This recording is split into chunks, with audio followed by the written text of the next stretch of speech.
This is a 555 timer IC, and this is an LM358 operational amplifier IC. These two ICs are very useful in electronics, but in this video, we are not just going to explain them in theory. We are going to use them in a real practical circuit. Today, we are building a 12-volt battery full alarm circuit. In this video, I'm going to walk you through everything step by step. First, we will look at what a 55 timer IC is. Second, we will look at what an LM358 IC is. Third, we will explain how both ICs work. Fourth, we will quickly explain their pins. Fifth, we will see how they are used in this battery full alarm circuit. And lastly, we will test the circuit using a 12-volt battery and a 14.4-volt power supply. So stay to the end of this video, because this project will help you understand how timer ICs, how comparator ICs work together in real electronics. And if this video gives you value, please smash the like button and subscribe to this channel.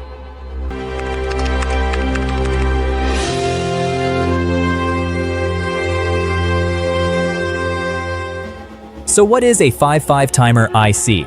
A 55 timer IC is one of the most popular timer ICs in electronics. It is used to create delays, pulses, oscillation, square waves, LED flashing, alarm sounds, and many timing circuits. In simple terms, the 55 timer is a timing control IC. It can turn an output on and off based on the resistor and capacitor connected to it. That is why you will see this IC in delay circuits, LED flasher circuits, alarm circuits, PWM circuits, relay timer circuits, and many simple electronics projects. In this battery full alarm circuit, the 55 timer is used to create the beeping sound. So instead of the buzzer making one continuous sound, the 55 timer switches it on and off repeatedly. That is what creates the beep, beep, beep sound. So what is an LM358 IC? Now let's talk about the LM358. The LM358 is an operational amplifier IC. Inside one LM358 package, we have two operational amplifiers. An operational amplifier can be used for amplification, signal conditioning, voltage sensing, and comparison. But in this circuit, we are using the LM358 as a comparator. A comparator is a circuit that compares two voltages. One voltage is coming from the battery sensing section. The other voltage is coming from the reference section. So the LM358 checks the two voltages and decides when the battery has reached the full charge level. That means in this circuit, the LM358 is the part that detects when the battery is full.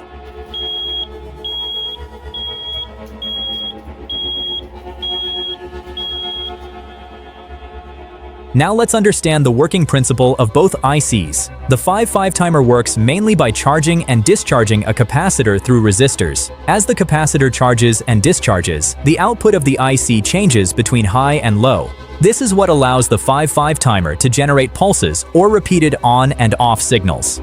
The LM358 works by comparing voltage levels at its input pins. If the voltage on one input becomes higher than the other input, the output changes state. So the LM358 is good for circuits where you want to detect a voltage level. For example, battery full detection, battery low detection, light sensor circuits, temperature sensing circuits, and many other control circuits. So in this project, the LM358 detects the battery voltage, while the 55 timer creates the alarm sound. So now let's quickly explain the pins of the 55 timer IC. Pin 1 is ground. This goes to the negative supply. Pin 2 is trigger. It is used to start the timing action. Pin 3 is output. This is where the output signal comes out. Pin 4 is reset. This can reset or stop the IC.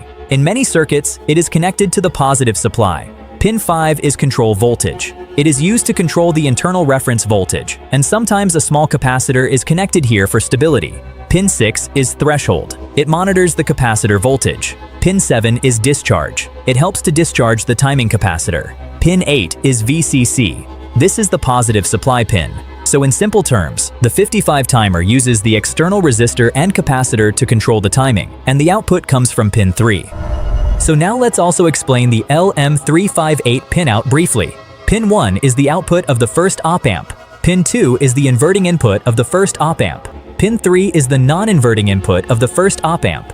Pin 4 is ground. Pin 5 is the non-inverting input of the second op-amp. Pin 6 is the inverting input of the second op-amp. Pin 7 is the output of the second op-amp. Pin 8 is VCC, which is the positive supply.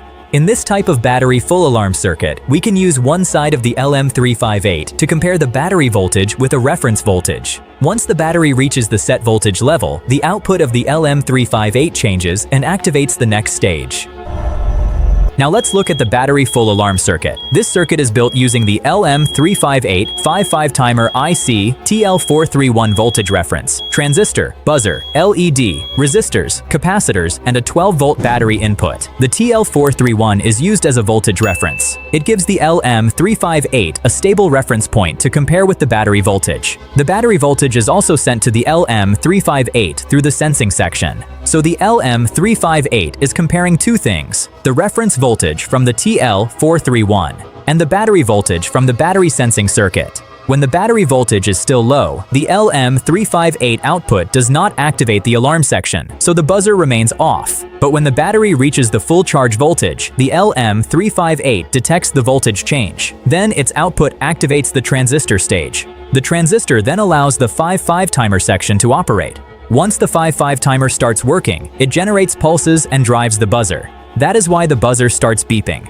So the circuit works like this. The TL431 gives the reference voltage. The LM358 compares the battery voltage. The transistor switches the alarm section.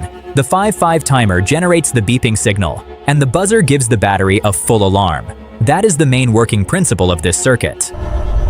Now for the practical build. I already have all the components ready. I also have the PCB board for this circuit. For this PCB, I used JLCPCB. If you want to turn your circuit idea into a real PCB, JLCPCB makes it very easy. You simply upload your Gerber file, check the PCB preview, choose your PCB color, thickness, quantity, and other settings, then place your order. You can also add a PCB stencil if you are working with SMD components or you want cleaner soldering.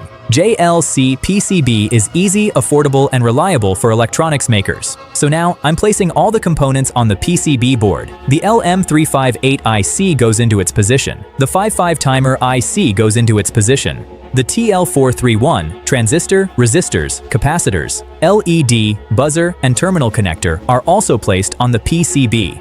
After placing the components, I solder everything carefully. And now the battery full alarm circuit is ready for testing. Now let's test the circuit. First, I will connect a normal 12-volt battery to the circuit. As you can see, the buzzer is not making any sound. This is because the battery voltage has not reached the full charge level yet. So the LM358 does not activate the timer section. Now let me connect the circuit to a 14.4-volt power supply. And now you can hear the buzzer beeping. This means the circuit is detecting that the battery has reached the full charge level. So when the voltage is low, the alarm stays off. But when the voltage reaches the set full charge point, the LM358 triggers the circuit, and the 5-5 timer makes the buzzer beep. This makes the circuit very useful in battery charger projects, especially when you want to monitor when a battery is fully charged. And the same idea can also be used to design a battery low indicator circuit. You only need to change how the comparator section is arranged, depending on whether you want to detect high voltage or low voltage. Now let's talk about the applications of the 5-5 timer and LM358 IC. The 5-5 timer can be used in delay circuits, LED flasher circuits, alarm circuits, pulse generator circuits, PWM circuits, relay timer circuits, and simple oscillator circuits. The LM358 can be used in voltage sensing circuits, battery monitors, sensor circuits, light detection circuits, temperature detection circuits, comparator circuits, and signal conditioning circuits. So when you combine both ICs together, you can build many useful projects. For example, battery full alarms, battery low alarms, sensor alarm circuits, automatic control circuits, and warning indicator circuits. That is why this project is a good example. The LM358 detects the condition, the 5-5 timer creates the alarm signal, and the buzzer gives the final warning sound. So let's summarize everything. In this video, we explained the 5-5 timer IC and the LM358 IC. The 5-5 timer is used for timing, pulses, oscillation, and beeping signals. The LM358 is used as a comparator to compare two voltage levels. In this battery full alarm circuit, the TL431 provides the reference voltage. The LM358 compares the battery voltage with that reference. And when the battery reaches the full charge level, the 5-5 timer drives the buzzer to produce a beeping sound. So now, you can see how both ICs work together in a real practical electronics project. If you understand this circuit, You can also use the same idea to build battery low indicators, sensor alarms, voltage detectors, and many other monitoring circuits. What circuit should I build next? Drop your answer in the comments. And if this video helped you understand the 55 timer and LM358 IC, please like this video, subscribe to this channel, and follow for more simple electronics projects. Peace and love.